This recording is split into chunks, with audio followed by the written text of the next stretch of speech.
First of all I tell about myself. मैं श्रीकाकुलम आंध्र प्रदेश का हूँ।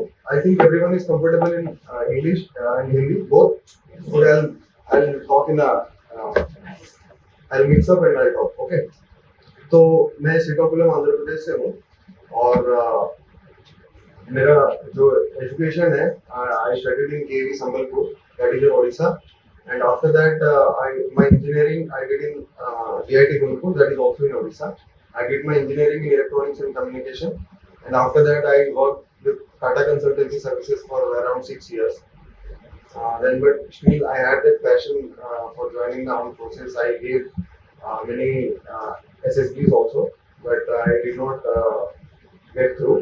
So then I took this as an opportunity, and I gave CAPF in 2017, and also I gave SSC CPO. That is for sub inspectors, and this is for ACs. So इसमें नहीं हुआ था, so then I chose that.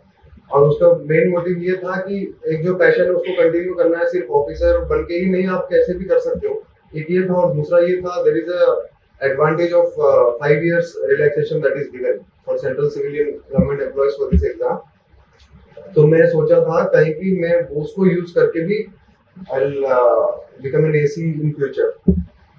तो फिर मैं अपना preparation को जारी रखा both in training, but one thing I will always say that मैंने अपने ट्रेनिंग में बहुत ज्यादा पढ़ाई पे फोकस नहीं किया। I focus more on the training part, because मैं ये नहीं चाहता था कि मैं एक खराब एसी बन जाऊं, rather than I wanted to become a good sub inspector. So मैं ट्रेनिंग पे बहुत अच्छा से फोकस किया था, and somehow I got best cadet, I mean best training award also in my training. So और उसके बाद ही फिर मैंने, जैसे ही मेरा ट्रेनिंग खत्म हुआ और मैं डीएमआरसी में पोस्टेड हुआ अभी दिल्ली मेट्रोपॉलिटन कॉर्पोरेशन में इन रिएक्शन टीम। सो उसमें फिर इतना टाइम भी नहीं मिल पाता है, तो फिर जॉब के साथ आपको मैनेज भी करना होता है, and also I am married, so family responsibilities भी रहती है। मेरे वाइफ भी वर्किंग है, तो उनको भी मुझे हेल्प करना होता है घर पे, और मेरा अपना पढ़ाई भी है एंड साथ में मेरा जॉब है, and I cannot compromise with my job, that is my first priority. So उसके अलावा मेरे पास बचते थे मुश्किल से, आप अगर कैलकुलेट करोगे 10 आवर्स का हमारा ड्यूटी होता है, मतलब 8 आवर्स एंड आप ट्रांजिट टाइम मिला लो तो 10 आवर्स का होता है। तो उसके बाद 6-7 घंटा तो सोने में चले जाता है, तो 10-7 आप 17 आवर्स, उसके बाद घर के जो कोर्स होते हैं एवरीडे कोर्स, वो करने के बाद मुश्किल से 4 या 3 घंटे बचते हैं, एंड उसी में you have to follow your hobbies and also you have to study. तो मैं उसी में ही पढ़ाई करता था अपना, और इसीलिए मतलब बाकी लोगों से मेरे रिटर्न में स्कोर्स तो कम है, मतलब उतने एक्सेप्शनल नहीं है, बट इंटरव्यू में इसीलिए मुझे लगता है अच्छा मार्क्स आया। एक तो राइट गाइडेंस मिला, और दूसरा ये है कि मैं अपने जो काम में था, मतलब जो भी काम मैं करता था, I was good in that. So I was able to somehow, जब वो मतलब जब आप किसी चीज को अच्छे इंटेंशन से चाहते हो तो एवरीथिंग फॉल्स इनटू प्लेस, ऐसा एक कहावत भी है। तो इंटरव्यू में भी मतलब पूरा इंटरव्यू जो था, इट वाज वेरी मतलब आप लोग अभी शायद इससे पहले को भी दिए होंगे तो आप लोग को पता होगा, अगर कोई नहीं दिया है तो मुझे लगता है वो बहुत नॉर्मली होते हैं, वो ऐसे नहीं है कि आपको मतलब आपको कोई ऐसे मतलब प्रेशर में नहीं डालेंगे। इनिशियली 1-2 क्वेश्चन ऐसा हो सकता है आपको, but once you get comfortable and it will be like a normal discussion. तो आप लोग ऐसे कुछ मतलब घबराना नहीं कि कुछ ज्यादा पूछते हैं, ऐसा कुछ नहीं है। मेरा प्रोफेशन से और मेरा एजुकेशन से ज्यादा नहीं था, क्योंकि मैं 2012 पास आउट हूँ इंजीनियरिंग। तो उसके बाद मेरा टीसीएस में जो मेरा वर्क प्रोफाइल था उसके बारे में थोड़ा पूछे, और डीएमआरसी के बारे में mostly they will see if you are a sub inspector, are you a good sub inspector, and if you will become an AC, will you be a good AC. तो इतना ही वो लोग चेक करते, मुझे ऐसा लगा। तो दे वांटेड टू सी कि क्या ये अगर जाएगा इस रैंक पे, क्या वो जस्टिस कर पाएगा उस रैंक, बस। तो मुझे ऐसा लगा कि क्योंकि मैं अपने मतलब ऑफिसर बनने से पहले मुझे ये लगता है कि सभी को क्वालिटीज अपने अंदर इन्वाइट कर ले, तो इंटरव्यू में मतलब बहुत अच्छा आप कर सकते हो। बाकी आप you are in good hands, है ना। सर काफी अच्छे हैं, ही गिव्स मतलब पिन पॉइंट फीडबैक, कि आपका जो इश्यू है वो आपको बता देंगे तो आप लोग काफी इम्प्रूव कर सकते हो। बट बाकी आप लोग को अगर कुछ क्वेश्चंस पूछना है तो, क्योंकि मुझे 2 बजे ड्यूटी पे जाना है, तो आप अगर कुछ पूछना है तो पूछ सकते हैं, तो I will be happy to help you, मतलब answer your questions. Sir among this platform पे इसको बेस्ट वे में यूटिलाइज कैसे करें, मतलब यहाँ से इंटरव्यू गाइडेंस जो है हाँ, उसको बेस्ट वे में कैसे अप्लाई करें?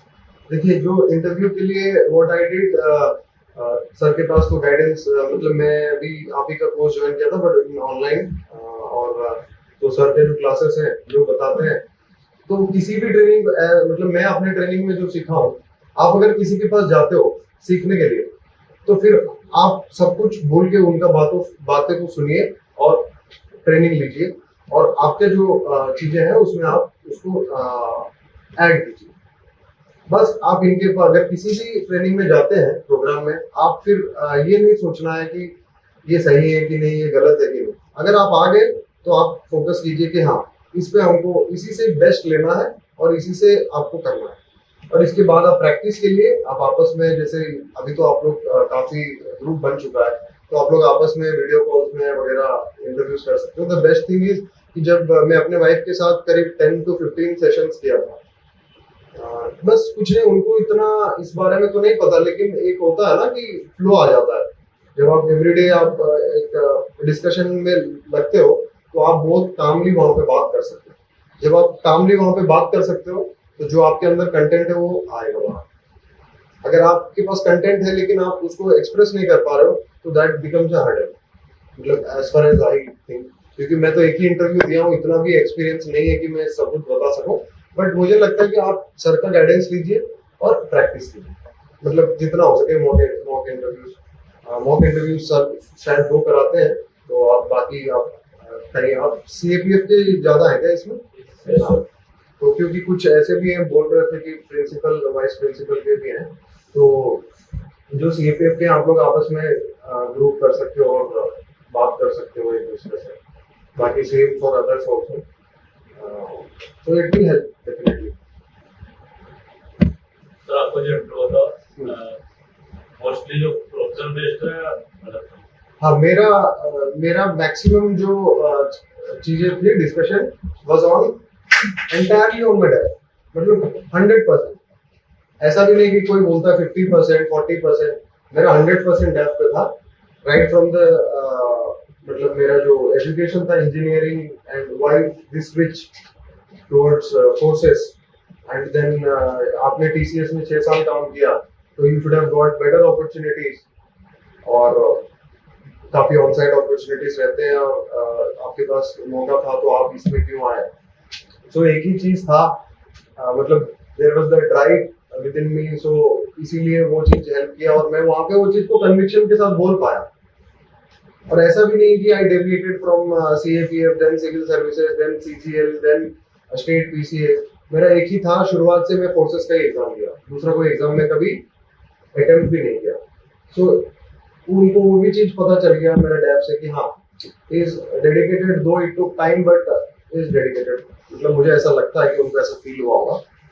तो वो कन्विक्शन आप में अगर आ जाएगा जब आप वो चीज एक्चुअल में करोगे, नहीं तो फिर देखिए बहुत लोगों का 110 105 ऐसे स्कोर आया है, मतलब बहुत लोग अच्छा किए होंगे इंटरव्यू में, बट मेरा जो स्कोर था रिटन में आई वाज मतलब 237 था। बहुत लोग इसमें से मुझे लगता है 90% लोग का मुझसे ज्यादा आएगा, है ना। 237 is average score, 226 cut off था। अगर मैं इंटरव्यू में 100 भी लाता तब भी मेरा सिलेक्शन कहीं लास्ट रैंक में होता भी कि नहीं पता नहीं, है ना। तो इस बार कट ऑफ पिछले बार से काफी बढ़ गया, आप लोग देखे ही होंगे, है ना। तो interview plays a very vital role. अभी आप लोग यहाँ तक आ चुके हो तो you have that chance of getting selected, but the choice of the force, मतलब जो आपका प्रेफरेंस है, ये आपको मिले, इंटरव्यू विल डिसाइड। तो इसमें ये मत सोचिए कि मैं रिटर्न में आई डिड एक्सेप्शनली वेल तो इसमें एवरेज भी कर लो तो कोई दिक्कत नहीं, बट ऐसे मत सोचिए, आप इसमें भी बेस्ट दो। बाकी रिजल्ट तो किसके हाथ में, किसी के हाथ में नहीं है ना। हम क्या कर सकते हैं, हम सिर्फ यही कर सकते हैं कि जो हमारे नेक्स्ट जो एग्जाम है या नेक्स्ट लेवल है उसके ऊपर फोकस कीजिए। शायद I think I hope most of you will meet most of you. I think I will meet most of you in my course of job. तो बाकी और किसी को कुछ पूछना तो आप देखिए, क्योंकि मैं तो CISF में था, मतलब ये आंसर भी मेरे को देने का जरूरत नहीं पड़ा। तो जैसे आपको अगर भाई CISF है तो मुझे लगता है कि ये एक मल्टी डायमेंशनल फोर्स है ना। आपको मल्टीपल रोल्स में दिया जाएगा। आपको एयरपोर्ट सिक्योरिटी के बारे में नॉलेज हो जाएगा, आपको मेट्रो सिक्योरिटी के बारे में नॉलेज होगा, आपको इंस्टॉलेशन सिक्योरिटी के बारे में नॉलेज होगा when you will work in PSUs, और आपको VIP सिक्योरिटी के बारे में नॉलेज होगा, बिल्डिंग सिक्योरिटी के बारे में नॉलेज होगा। इतने मतलब आप स्किल्स को कोई और फोर्स में, मतलब इट इज डिफिकल्ट। एक तो वो है, और ये बहुत ही अट्रैक्टिव पोस्टिंग्स भी है इसके, है ना, कि आप सिटीज में रहोगे, you will be able to take care of your children's education and your family priorities also, है ना। देखिए अल्टीमेटली लाइफ में बैलेंस इंपॉर्टेंट है ना। मैं ये नहीं बोल रहा हूँ दूसरा कोर्स कोई खराब है। अगर मुझे CRPF भी मिलता मैं ज्वाइन करता, मैं 100% ज्वाइन करता, क्योंकि मेरे लिए तो फोर्स ही। अब मैं CISF में हूँ तो आप पूछ रहे हो तो मैं आपको एडवांटेजेस बता रहा हूँ, और मैं CISF में था इसीलिए मैंने फर्स्ट प्रेफरेंस दिया। ऐसा नहीं है कि अदर फोर्सेस आर गुड। अब देखिए CRPF में आप होंगे तो आपको कॉम्बैट एक्सपीरियंस मिलेगा, है ना। जंगल वॉरफेयर में आप एक्सपर्ट हो जाओगे। ITBP में जाओगे, माउंटेन वॉरफेयर में एक्सपर्ट हो गए। माउंटेनियरिंग में आपका इंटरेस्ट है तो आप उसमें ऑप्ट कर सकते हो। BSF में हो तो आप आर्मी के साथ एक कंबाइंड रोल प्ले कर सकते हो। तो कॉम्बैट रोल में अगर आपको जाना है तो आप CRPF और बाकी फोर्सेस के लिए भी ठीक है, बट CISF का एक अलग फोटे है ना, तो ये आपको हेल्प करेगा। सर आपका इंटरव्यू जो है UPSC बोर्ड के अंदर था, हाँ तो सर वहाँ का कैसा एक्सपीरियंस था? कितने लोग थे, मेंबर्स कितने थे? ठीक। जैसे होता ना बातचीत करना, जैसे आपको ऐसे क्वेश्चन आए तो आप जवाब नहीं दे पाए, या एक हेल्दी डिस्कशन टाइप था, या कुछ थोड़ा सा वो हाँ एक्सपीरियंस? बिल्कुल। मेरा जो बोर्ड था वो लेफ्टिनेंट जनरल राज शुक्ला सर का बोर्ड था, और इस बार शायद most of the interviews were taken by lieutenant general Raj Shukla sir. तो उनके साथ और 3 लोग थे, उनके बारे में हमको नहीं पता चलता because there are no name tags, है ना। वहाँ पे सिर्फ उनका हमको पता चलता है बिकॉज बाहर उनका बोर्ड लगा है। तो लेफ्टिनेंट जनरल राज शुक्ला सर थे, उन्होंने स्टार्ट किया मेरे अटायर से, मतलब the suit which I wore. So he appreciated that in the first, मतलब जैसे ही मैं अंदर आया तो उन्होंने अप्रिशिएट किया कि मतलब आपका जो सूट है, इतना अच्छा फिटिंग वाला सूट मैं इससे पहले 4 महीने पहले देखा। So that was the first मतलब बात जो उनसे मैंने किया था। और उसके बाद उन्होंने वेस्टर्नाइजेशन के ऊपर और फिलोसॉफी के ऊपर थोड़ा बात किया, और उसके बाद फिर इंटरव्यू। मतलब मुझे लगता है वो एक आइस ब्रेकर था, just to make me comfortable. Question में आपसे इंट्रोडक्शन पूछा गया है? नहीं पूछा, कोई इंट्रोडक्शन नहीं। हॉबीज से कोई क्वेश्चन था? हाँ, मैं आऊंगा उस पे। अभी जैसे नेक्स्ट जो बोर्ड मेंबर थे उन्होंने मुझे पूरा मेरे DMRC के ऊपर पूछा। मतलब मैं अभी जहाँ वर्क कर रहा हूँ CISF एंड DMRC, उन्होंने मुझे ये पूछा कि आप ट्रेनिंग में क्या इम्प्रूवमेंट्स लाओगे, मतलब आपने ट्रेनिंग किया है, what are the flaws and what are the challenges and how you can improve the training part. तो इसमें मैं इंजीनियरिंग बैकग्राउंड से था, तो मैंने टेक्नोलॉजी और बाकी चीजों को बताया वहाँ पे, है ना।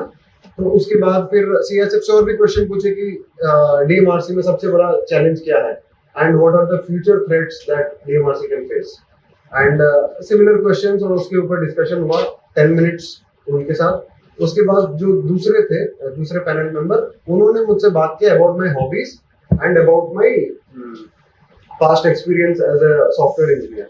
तो उन्होंने मुझे पूछा कि आपने ये स्विच कैसे किया, मतलब आप इंजीनियरिंग से इसमें आए, आपने इतने SSBs दिए, देन यू मतलब again went on to join as a sub inspector, है ना। फिर उसके बाद आपने ट्रेनिंग में इतना अच्छा आउट परफॉर्म किया, बहुत अच्छा किया आपने।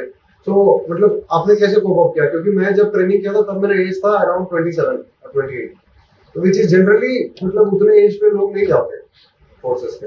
तो उन्होंने बोला कि आप इतने एज पे गए और सॉफ्टवेयर से सीधा आए तो कैसे आपने वो हैंडल किया फिजिकल स्ट्रेस और ये सब चीजें। फिर उन्होंने मुझे टाटा कंसल्टेंसी सर्विसेज के बारे में पूछा कि वहां पे आप क्या ऐसे सीखे जो आप यहाँ पे इम्प्लीमेंट कर सकते हैं,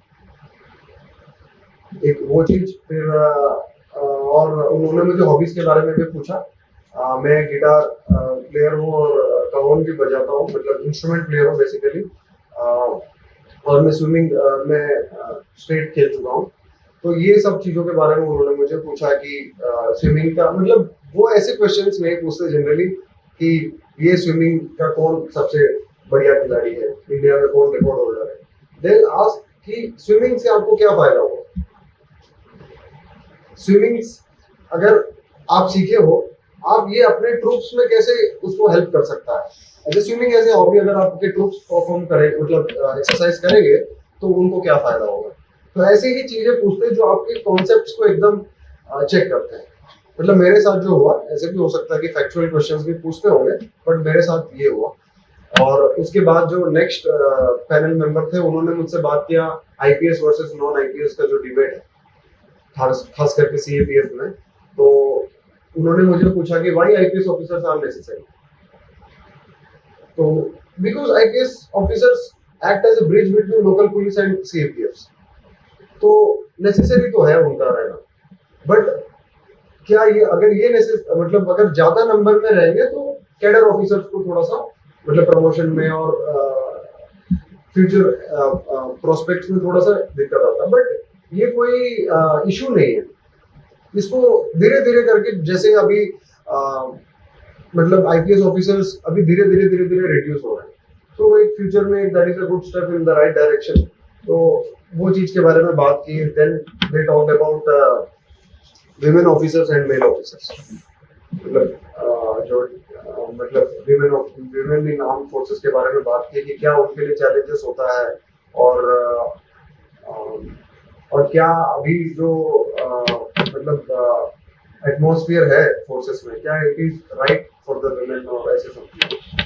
तो बेसिकली आपके जो ओपिनियन बेस्ड क्वेश्चन से मुझसे पूछे, और ऐसा कहीं नहीं लगा मुझे कि मैं मतलब मुझे उन्होंने प्रेशराइज करने का कोशिश किया। दे वर वेरी रिसेप्टिव उसे, और पूरा बात सुनते थे and then they will go to the next question. ऐसा बिल्कुल आपको परेशान होने का जरूरत नहीं। The only thing you can do is to build the content. आप अपना कंटेंट पढ़िए। जैसे जो स्टूडेंट्स हैं उनको ज्यादातर हो सकता है कि करंट अफेयर्स और उनके स्टडीज के बारे में पूछे, सब्जेक्ट्स के बारे में पूछे, क्योंकि मैं जॉब कर रहा था तो मुझसे उन लोगों ने ऐसे क्वेश्चंस पूछे जो मेरे से रिलेटेड है। बाकी जो स्टूडेंट्स है जो अभी फ्रेशली पास्ड आउट है तो उनके लिए हो सकता है क्वेश्चन। बेसिकली आप अपने डेप्थ के हिसाब से अपने जो क्वेश्चंस कुछ आप फ्रेम कर लो and based on that you can practise. How did you prepare for your graduation part? Sorry, Graduation part. हाँ, How did you prepare? I read about some basic जैसे I was from electronics and communication. I was good in basic electronics during my college time. I went for robotic competitions and all, so I knew about those concepts. So I did not prepare much about those things, and I was prepared if they will ask. I mean questions from deeper questions. Then I'll say if I'll not know, then I'll say admit it very gracefully. That's it. I thought, because if I will prepare all my engineering subjects, then it will be very difficult. Though we got lot of time. In 2021, we got around 1 year time for interview. No, more than 1 year, 16 months time. तो time तो बहुत था, लेकिन मुझे लगा कि वो अभी मैं 2012 में पढ़ा था। तो जो बेसिक कॉन्सेप्ट्स थे, जो एवरीडे इलेक्ट्रॉनिक्स, जैसे मोबाइल चार्जर में क्या कंपोनेंट्स होती हैं, मोबाइल कम्युनिकेशन कैसा होता है, रेडियो कम्युनिकेशन कैसा होता है। जैसे आई वाज फ्रॉम फोर्सेस तो मैं वॉकी टॉकी यूज करता हूँ, तो वॉकी टॉकी कम्युनिकेशन के बारे में मैं जानता था। क्योंकि वो ये नहीं पूछेंगे कि फ्रिज में क्या कंपोनेंट्स होते हैं, because that is nowhere related. I think कि वो ऐसे क्वेश्चंस नहीं पूछेंगे जो आपसे रिलेटेड है। मैं वॉकी टॉकी में यूज करता था, उसके बारे में पता था। जो वेपन साइट्स हम यूज करते हैं उसके बारे में मुझे पता था, और ये सब चीजों के बारे में मुझे पता था। तो I was not much worried about those things. हाँ, बोलिए। Some people are very monotonous, like they are not very technical in the also. So how should they draft their bodies? for interview? देखिए कुछ तो करते होंगे, मतलब मुझे ऐसा लगता है कुछ तो आप करते होंगे जो आप मतलब खाली टाइम मिलता है। ठीक है, आजकल तो ऐसा कंपटीशन हो गया है कि बहुत ही मुश्किल है कि आप हॉबीज भी एक्सरसाइज करो और पढ़ाई भी करो, डिफिकल्ट है। बट आप गाना ही सुनते होंगे अगर फॉर एग्जाम्पल, या अगर आपके पास कुछ भी नहीं है तो आप फिजिकल, मैं तो अपने हॉबीज में यही लिखा था, क्योंकि मैं अभी पिछले 4 साल से सिर्फ एक ही चीज कर पाता था, थोड़ा गिटार बजा लिया, नहीं तो अपना डेली जो रनिंग और फिजिकल एक्सरसाइज। तो मैं अपने हॉबी में वही लिखा कि I keep my self fit through running and sports and physical activities, क्योंकि फोर्सेस के आपका जो डेली रूटीन है इसमें यही सब होता है। तो उसी को मैंने अपना हॉबीज में लिखा। मैं ऐसा कुछ नहीं लिखा, पहले बुक रीडिंग करता था, लेकिन जब से ये एग्जाम्स के लिए पढ़ने लगे तो वो भी छूट गया। तो अगर कुछ भी नहीं है तो आप एक्सरसाइजेस अगर करते हैं, एंड आई सजेस्ट कि आप कुछ, अभी आप लोगों का डेप्थ फील हो चुका होगा ना, डेप्थ तो फील हो चुका होगा, जो नेक्स्ट टाइम के लिए अगर कर रहा है तो अगर है तो आप एक्सरसाइजेस के बारे में लिख सकते हैं। And I would also suggest कि better start some hobby because it helps you maintaining your balance, है ना, स्ट्रेस में नहीं आओगे। ऐसा कुछ हॉबी जो फिजिकल हो, मतलब स्पोर्ट्स या आउटडोर ऐसा हॉबी इज गुड। अगर नहीं है कोई बात नहीं, आप इंडोर हॉबी भी अपना कुछ डेवलप कीजिए, मैं ये सजेस्ट करता हूँ, instead of writing in that. अगर नहीं है तो मत लिखिए, कोई दिक्कत नहीं है। कोई ऐसा नहीं फील करते हो लोग कि आप मोनोटोनस है, ठीक है, आप ऐसे जस्टिफाई करना सर मुझे बहुत कम टाइम मिलता है, वैसे कोई नहीं पूछेगा आपको कि आपको हॉबी क्यों नहीं है। अगर पूछे भी तो आप बता सकते हैं कि सर मेरा पढ़ाई इतना इतना टाइम में हो जाता और बाकी मुझे इतना टाइम नहीं मिलता। आप बहुत अच्छे से एडमिट कर लीजिए, मुझे लगता है इससे बढ़िया कुछ नहीं है। कोई अगर नहीं आता, आपको हिंदी में प्रॉब्लम है क्या?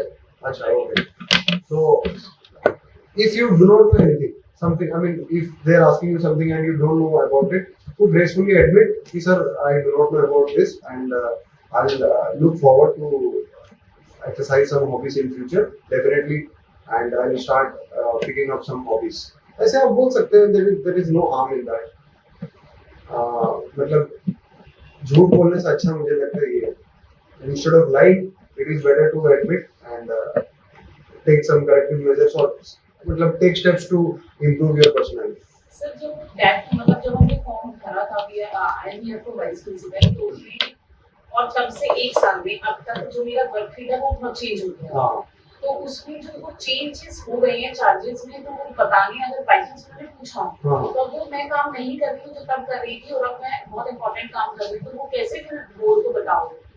मतलब आप ये अपना जो ट्रांजिशन है उसको आप बता सकते हैं कि सर मैं पहले ऐसे काम, लेकिन देखिए आपको पहले 1 साल पहले का भी काम के बारे में नॉलेज होना चाहिए। हाँ वो है। मैं 5 साल पहले टीसीएस छोड़ा था, तो मुझे अभी उसके बारे में पूछे तो आपसे तो पूछेंगे ही वो क्वेश्चंस।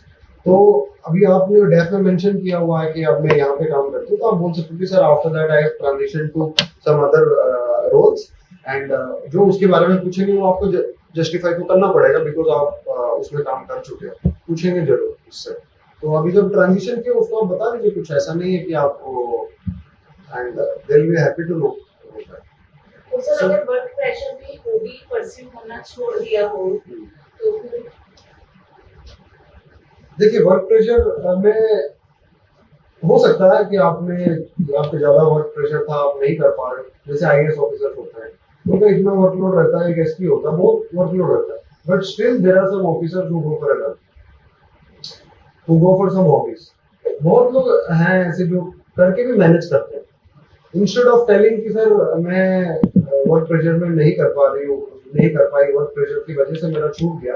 आप ऐसे बोल सकते हो कि सर मतलब इन सम रिसेंट मंथ्स मेरा ऐसा ऐसा था तो मैं परस्यू नहीं कर पा रही थी, but I look forward and I start it again. आप ये चीज बता दीजिए कि हाँ अभी कुछ दिन के लिए मेरा छूटा हुआ and then I start it again. ऐसे होता है, सभी के लाइफ में होता है, ऐसा नहीं है कि हर दिन आप करते हो।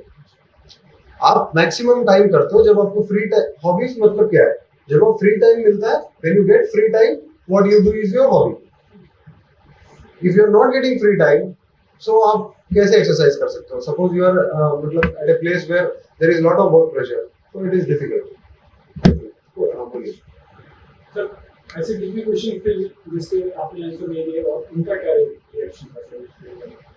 ऐसा कोई क्वेश्चन नहीं, क्योंकि ओपिनियन बेस्ड है ना, आप ओपिनियन बेस्ड में आंसर नहीं दोगे मतलब it will go against you. अब ऐसा तो कोई क्वेश्चन नहीं पूछे, they did not ask anything factual, they asked about my opinions and there is मतलब ओपिनियन बेस्ड में तो आपको देना ही है। वो पूछेंगे नॉन आईपीएस और आईपीएस के बारे में क्या आपका विचार है, तो आई कैन नॉट से I do not know about it because I am working. हाँ बोलिए। सर ओपिनियन बेस्ड क्वेश्चंस जो होते हैं उसमें मेरा ओपिनियन बोर्ड के बिल्कुल अगेंस्ट भी हो सकता है, तो वो मैटर करता है मेरी मार्किंग पर। देखिए अगर आपका ओपिनियन बोर्ड के अगेंस्ट है दैट डजंट मैटर, बट आपका ओपिनियन सोसाइटी के खिलाफ है तो दैट विल इम्पैक्ट। मतलब अगर आप ऐसे कुछ सॉल्यूशंस बता रहे हो जो जाके फ्यूचर में प्रॉब्लम क्रिएट करेगा, so it will create problems in future. If you are giving some solution and it may create some problems in future, so I think that will definitely be a sir I will give you example. अभी ये वाली parliament का जो innovation है उसको बहुत debate भी है पॉलिटिकल साइंस, तो मेरा वैसे ही एग्जांपल भी होगा कि वो प्राइम मिनिस्टर ने किया insist of Instead of, president, जबकि वो शी वाज फीमेल और that too from the ST category, तो अगर वो होता तो एक बहुत अच्छा मैसेज जाना था, लेकिन वो नहीं हुआ। तो इसमें अगर नहीं हुआ तो ऐसा कोई प्रोटोकॉल भी कभी नहीं है कि प्रेसिडेंट ही करेंगे, पहले भी नहीं हुआ था। तो अगर मैं ये बोलती हूँ कि ऐसा कोई प्रोटोकॉल है नहीं, अगर नहीं हुआ तो इट्स ओके, हर चीज को हम विमेन एम्पावरमेंट के साथ नहीं जोड़ना चाहिए हमको। तो वो ओपिनियन फिर ये तो नहीं है कि उनको लगे कि बिल्कुल ये आपका मतलब ऐसा ओपिनियन है जो एकदम बैलेंस्ड ओपिनियन है। ऐसा नहीं है इसमें कि देखिए अब दो इंसान है तो उनके ओपिनियन तो वेरी करेंगे, और वहां तो चार इंसान है तो उनके तो बहुत वेरी करेंगे हमसे। इनफैक्ट एक बोर्ड मेंबर दूसरे बोर्ड मेंबर से भी वेरी करते हैं। जैसे मैं एक आंसर दे रहा हूँ तो एक बोर्ड मेंबर ऐसे ऐसे नोट करता है और एक ऐसे ऐसे नोट करता है, तो आपको समझ में आ जाता है। पेरिफेरल व्यू से मुझे समझ में आ रहा है कि he is not satisfied, but जिनसे मैं बात कर रहा हूँ ही इज सेटिस्फाइड, तो इनसे अभी मुझे वरी होने की जरूरत नहीं। बाद में वो कुछ भी बात करें वहां पे आप वो रिफ्लेक्ट होने मत दीजिए। बाकी ऐसा कुछ नहीं है, आप अपना ओपिनियन, सबसे इंपॉर्टेंट यही है हम ये नहीं सोचे कि what they think about our opinion. You just give your opinion because they are there to judge you based on your opinions. है ना? आप ऐसा opinions मत दीजिए जो which will please them. आप ऐसा opinions दीजिए जो आपको सही लगता है। बस आप genuine रहिए, ठीक है? हम मेरा opinion है and if it is not up to their level, so we'll get some lesser marks. But अगर आप opinion ही change कर दोगे, so I think you will not make a good officer. Because आप कहीं भी जाएंगे, आप एक वाइस प्रिंसिपल बनेंगे, आपका और प्रिंसिपल का बीच में ओपिनियन ये होगा, और आप हर चीज में प्रिंसिपल का हाँ में हाँ मिलाएंगे, तो भी you not be good vice principal. So you should be able to put your point very politely and formally. ऐसा भी नहीं होना चाहिए कि हर समय आपका पॉइंट मतलब आपका ओपिनियन जो है इधर उधर जा रहा है। बस you should be having a firm and polite opinion मेरे हिसाब से। फैमिली लोकेशन या मतलब फैमिली बैकग्राउंड से कोई क्वेश्चन है? मेरे को I was not asked about any such questions. And future perspective that what you want to see? Because in my case it is very clear, no. I mean I am there in the forces. I'll work as an AC and whatever promotions are there I'll go through them, है ना? So that's it. There is no chance of asking me. But for candidates who are studying right now and who are appearing for civil services and opting for both, so they may get such questions कि आप now you will be getting as an AC, you will be getting selected as an AC, and after that if you will be getting selected as a IAS, which one will you opt? So such questions will be asked to persons who are appearing for both the examination. So आप इस चीजों के लिए prepare हो कि हाँ, obviously if you are getting CAPF AC and if you are getting but you can use one trick that I'll opt for IPS, कि आपका ये फोर्सेस वाला इंक्लिनेशन भी दिख जाएगा। देखिए ये कोई ऐसा नहीं है कि मैं आपको मतलब there is I am giving some cheat codes, है ना? आई एम जस्ट टेलिंग अगर आपका आईपीएस का इंटरेस्ट है तो आप आईपीएस, अगर नहीं है आप आईएएस में ही जाना चाहते हो, so you can tell sir right now if I get an opportunity as an AC I will do justice to that job, in future if I get an opportunity as an IAS I will do justice to that job. मतलब जब मुझे जो opportunity मिलेगा मैं उसमें best करने की कोशिश करूंगा। अगर वो ये बोलेंगे तो आपको ये छोड़ना पड़ेगा, तो छोड़ना पड़ेगा, उसको आपको एक्सेप्ट करना पड़ेगा। Yes sir, that is a possibility, but I think मैं यहाँ पे छोड़ के वहाँ पे और अच्छा काम कर सकूँ, तो देयर विल बी, मतलब वो उस चीज को नेगेट कर सकता है ना, राइट। जैसे हम लोग गेम्स मेंशन किए थे, हाँ तो सर उससे फैक्चुअल आता है ज्यादा कि ओपिनियन डायरेक्ट चैलेंजेस क्या गेम में या फिर नहीं, देखो कुछ गेम्स ऐसे होती हैं जिनके बारे में कुछ ऐसे ज्यादा ओपिनियन नहीं आ सकते।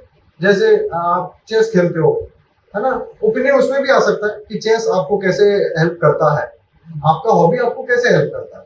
सबसे इंपॉर्टेंट चीज है वो आपको स्ट्रेस रिलीव करने में हेल्प करता है ना। और मेरा हॉबी है स्विमिंग, तो मुझे फिजिकल फिटनेस मेंटेन करने के लिए हेल्प करता है ना। तो आपका हॉबी जो है वो आपको बहुत आपका स्ट्रेस रिलीव करने के लिए भी और आपका फिटनेस के लिए भी, कुछ कुछ गेम्स और स्पोर्ट्स, तो आप दोनों चीज के लिए तैयार रहो।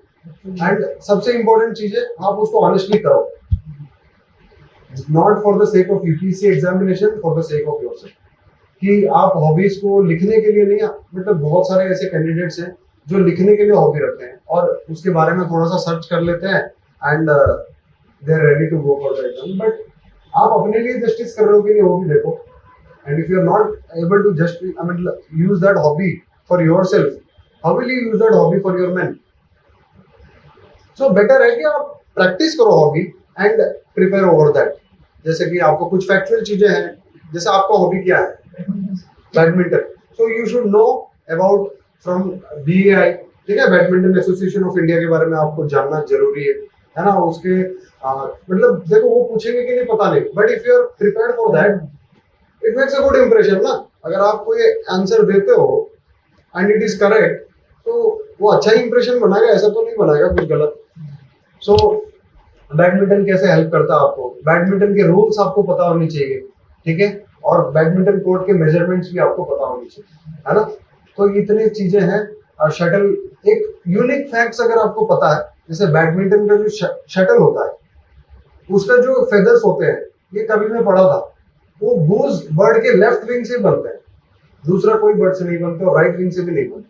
वो क्यों ऐसे बनते हैं? क्योंकि उसको जो स्विंग मतलब चाहिए वो उसी लेफ्ट विंग से ही मिलेगा। तो ऐसे कुछ चीजें हैं जो अगर आपको पता है देन इट इज, अगर बाई चांस आपको ऐसा क्वेश्चन आ गया and you are able to answer that, तो मास्टर स्ट्रोक है, मतलब you will be very impressed.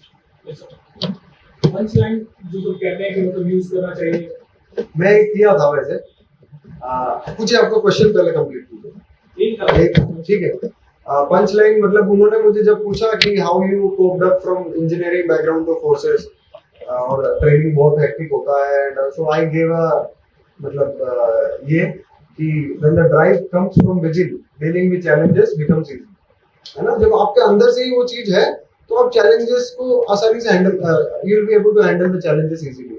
So that somehow came, मतलब मैं कहीं पे देखा था, कहीं पे सुना था, एंड दैट कम मतलब that came to my mind right there. वही होता है ना, जब आप मतलब इंटेंशन आपका सही है, so everything goes in your way.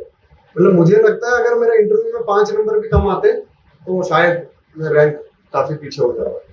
तो वही है कि जो मेरे को मैक्सिमम मार्क्स आने थे इंटरव्यू में, तभी मेरा लिस्ट में नाम होता, एंड बाय गॉड्स ग्रेस वो मेरा आ गया। तो ये अपने आप को बहुत लकी मानता हूँ मैं।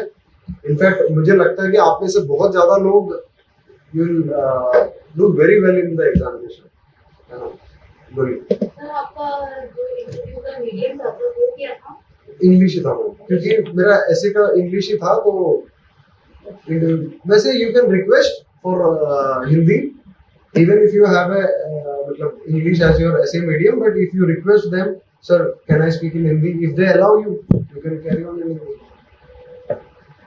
जैसे टैग में से मैंने सीएससी का भी डाला, तो sir as a student sir उनको मैं क्या एक्सपेक्ट कर सकता हूँ? करंट अफेयर्स से रिलेटेड सब चीजें डाइवर्स वे में आ सकती है या सिर्फ डिफेंस ओरिएंटेड ही? नहीं, they can ask you anything.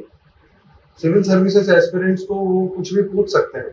देखो ऐसे तो नहीं, वी कैन नॉट स्पेसिफिकली से कि आपको ये क्वेश्चंस पूछेंगे, nobody can say that. Only you can get a hint, okay, I am from this background, you can connect the dots. Okay, I am from engineering, I am going to forces, so what is the correlation between engineering and forces?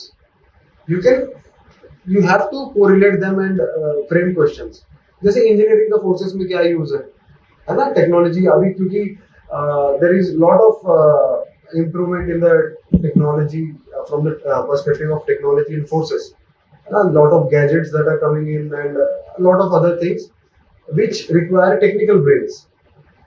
So at that point of time, you will be an asset to the organization. है ना? क्योंकि for general candidates, general means non-technical background candidates, they cannot teach them engineering in the training, right? About the electronics and all, because all the gadgets, they contain electronics, right? From walkie-talkie, weapon sights, goggles, binoculars, everything contains electronics. Future is about these modern gadgets only. So if you are a technical background student, then it is a very big advantage for you.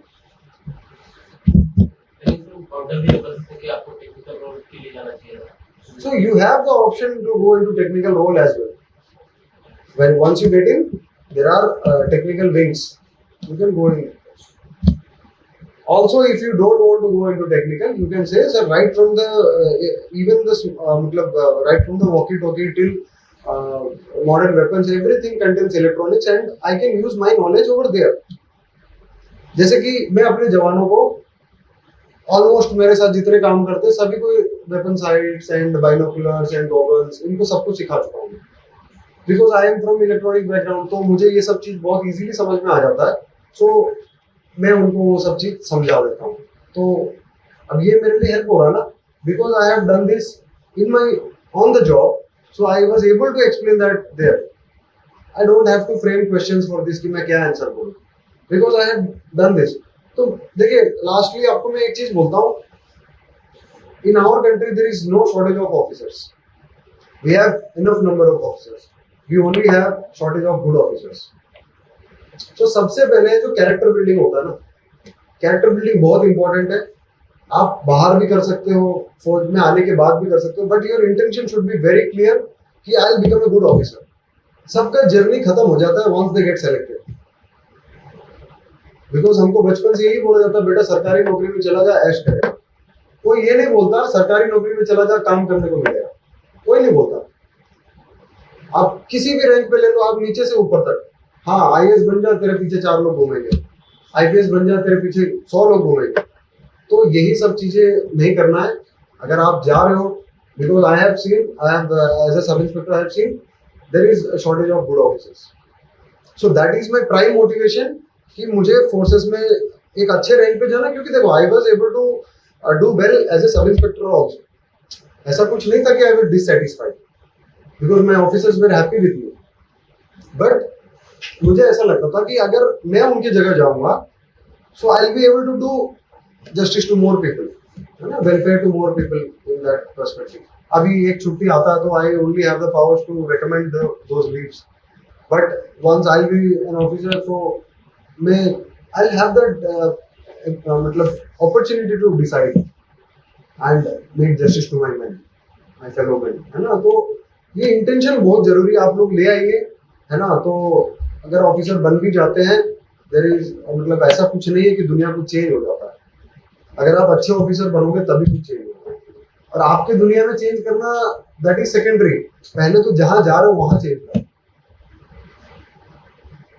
है ना तो आप लोग don't think आपको समझ में you are able to understand my okay so ऐसा मत सोचो कि हाँ हम ऑफिसर्स बन जाएंगे देन सिविल सर्विसेज के लिए प्रिपेयर करेंगे most of them will have this kind of intention that is okay I am not here to correct you people but I am just advising if you are coming to a job do justice to that job जब तक आप वहां पर हो do well for your man because what happens when you are coming to forces where 135 to 150 people are under you their life I mean is at stake okay is in your hands मैं बाकी civil jobs का भी same importance है but forces में it is of prime importance leadership qualities अगर आप उनके बारे में नहीं सोचते हो and you are more concerned about your civil services preparation आप सिविल सर्विसेज में क्यों जाना चाहते हो अगर आपका intention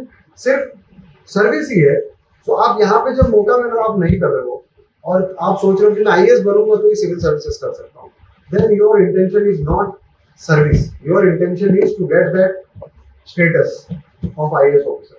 So make that clear कि हाँ मुझे करना क्या है लाइफ में. अगर आप हो कि सिविल सर्विसेज के लिए ठीक है, आप जॉब के टाइम पे आप फोकस करो और बाकी टाइम में आप पढ़ाई करो, है ना. 1 साल नहीं तो 2 साल में होगा, लेकिन अगर आप, क्योंकि क्या होता है फोर्सेस में, अगर officer is not concerned about their men तो it leads to lot of problems. 135-40 लोगों का फैमिली पूरा इफेक्ट होता है सिर्फ आपके एक छोटी चीज की वजह से कि आप कंसर्न नहीं हो उनके वजह से. एक्चुअली ऑफिसर को क्या करना चाहिए, उनके बैरक्स में जाना चाहिए, उनको जो प्रॉब्लम्स होती है उसको चेक करना चाहिए, उनके वेलफेयर के बारे में सोचना चाहिए, यही तो उनका रूटीन होना चाहिए. But it doesn't happen that way. मैं किसी को क्रिटिसाइज नहीं कर रहा हूँ, बट ये फैक्ट है कि there are very few good officers in our country. Sir जैसा आपका कोर्सेज का बैकग्राउंड है तो आपके इंटरव्यू क्वेश्चन ऐसा लगता है फंड वगैरह कोर्सेज नहीं, ये सब नहीं है. टेक्निकल चीजें they not ask. Maybe they can ask you मतलब name few weapons. What is the difference between rifle and a pistol, what is the difference between rifle and a carbine. ये सब जिनको पता होगा, तो अगर आपका ऐसा बैकग्राउंड है, suppose you have done NCC, so then you can get those question. जैसे आपने बताया कि आपके बोर्ड के मेंबर जो रेफरेंस क्रॉस क्लास और बैकग्राउंड से फिर उन्होंने कुछ और नहीं, देखिए अगर आपका बैकग्राउंड, क्योंकि वो मुझे पूछेंगे तो उनको पता है ना कि मैं बता दूंगा, because I have done 4 years of service. वो उनसे पूछेंगे जिनको छूटा हुआ है, जैसे एनसीसी किए हुआ 5 साल हो गया, आप सही से एनसीसी किए हो कि नहीं, वो इसीलिए पूछते हैं.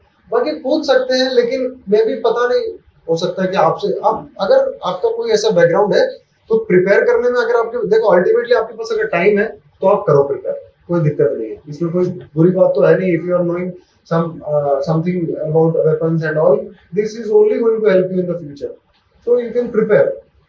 But I think those technical details they'll not ask, but you never know, है ना, कि यूपीएससी में बहुत सरप्राइजेस भी होते हैं, ऐसा बात नहीं है. तो if you have time then you can prepare. अभी आपका डेट्स आ गए क्या इंटरव्यू के? नहीं है. Anything else? सब ठीक. चलो, all the best for your interviews and I hope I'll meet most of you in the field, है ना. और अच्छे से करो, और जो भी आपका मतलब इंटरव्यू के लिए प्रिपरेशन सर बता रहे हैं उसको बहुत अच्छे से फोकस कीजिए. And I think this is one of the best institutes, क्योंकि इसका prime focus is to interview guidance, है ना. Give interview guidance, because others they'll treat us, I mean CAPF candidates and other candidates, as secondary, because they'll treat civil services candidates as primary. उनके ऊपर ज्यादा focus करते हैं, उनके ऊपर ज्यादा फीडबैक देंगे. आपको वो सोचते हैं ये तो, है ना. तो कोई बात नहीं, सर ऐसे है कि इंटरव्यू गाइडेंस सभी लोग को देते हैं, तो it will definitely help you also. बाकी आप अपना IR और डिफेंस, इंटरनल सिक्योरिटी, ये सब चीजों के बारे में आप लोग खुद भी ये करो, ठीक है. और बताइए, बाकी सब ठीक? ओके.